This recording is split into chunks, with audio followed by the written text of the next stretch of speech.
Hi, I'm Jessica Rose from the London Jewellery School and I'm going to show you how to make polymer clay beads. So to make polymer clay beads, you're going to need a selection of different colours of polymer clay, a tissue blade, which is a sharp blade, so be very careful when you're working with it, and it has a blunt side and a sharp side, so just make sure you definitely know which way is which. We're going to use a head pin to make some holes in our beads a bit later on. And you're also going to use a pasta machine.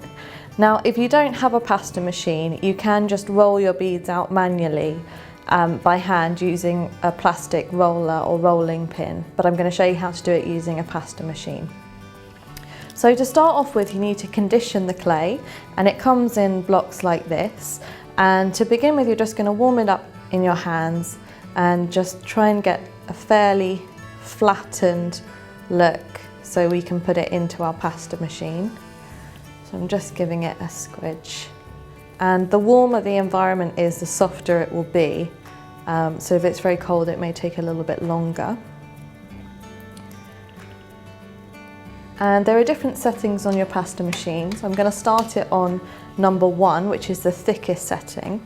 And I'm just going to roll my Fimo through the pasta machine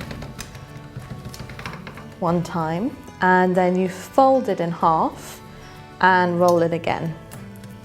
And to condition the clay, ideally you want to do this about 20 times. So it's quite a lot. But if you don't condition your clay, then it's likely to crumble and break at a later stage as well. So really, really important to do it until it's really nice and soft and conditioned.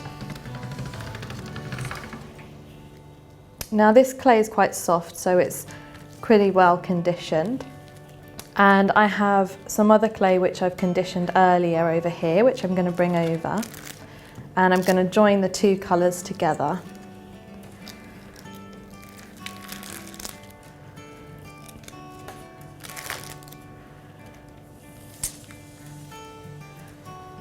Now I want to get the same shape on each colour, so I'm going to place one on top of the other, just gently, and I'm going to cut out a rectangle.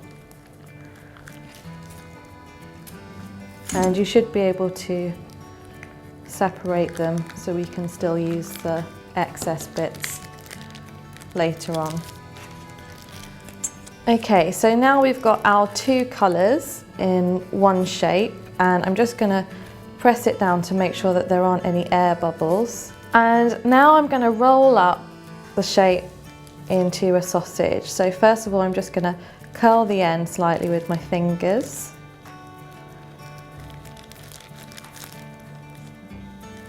Right over, and then just gently roll the whole shape as tight as possible. So this is called a jelly roll or a cane, and I'm going to take my tissue blade and just cut down one side, and you can see the lovely colours that come out when you do that, which I can use on my beads. So I'm just going to cut a few slices of this, which I'm going to use as a pattern on my beads. So a slight variation on this is if we wanted some smaller swirls, we're going to lengthen out the jelly roll, and we do this by pinching in the middle once and turn it over and pinch again. And then I'm going to pinch in the same way all the way out one side. So just one side and then the opposite.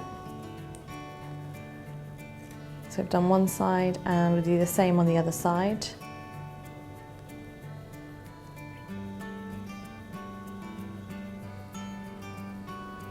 Then when it's roughly the right length, you're just going to roll it out gently using your hands.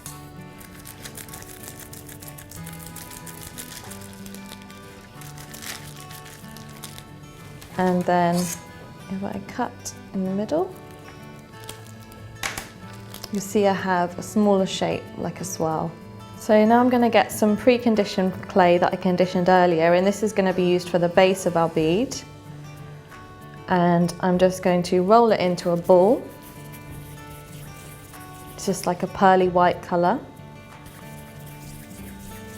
And it's already gone through the pasta machine and been conditioned. And then I'm going to place on a few of these like little stickers. And stick them on. And you can either leave them sticking out like that, or if you want them to go embedded into the ball, you just roll it around in your hands. And that's our first bead. And obviously you can make the beads any shape, any size you like. But to make it a bead instead of a ball, we just need to add a hole to the middle. So I'm just taking a piece of wire or a head pin, and I'm just going to thread it right through the middle. And just make gentle circles round on each side to make sure the hole is nice and big so we can fit anything through it when we want to thread. And you can carry on playing with your polymer clay and making beads using your jelly roll. So I've put my beads onto a baking tray, and this is just literally a piece of paper that's folded in a concertina shape, so that the beads are separated out and they're not going to stick to the tray and they're not going to stick to each other. And I'm going to put them in the oven, and it's going to be at 110 degrees, and I want them in there for 30 minutes. But it's a good idea to keep an eye on it just to make sure that they're not over baking or burning.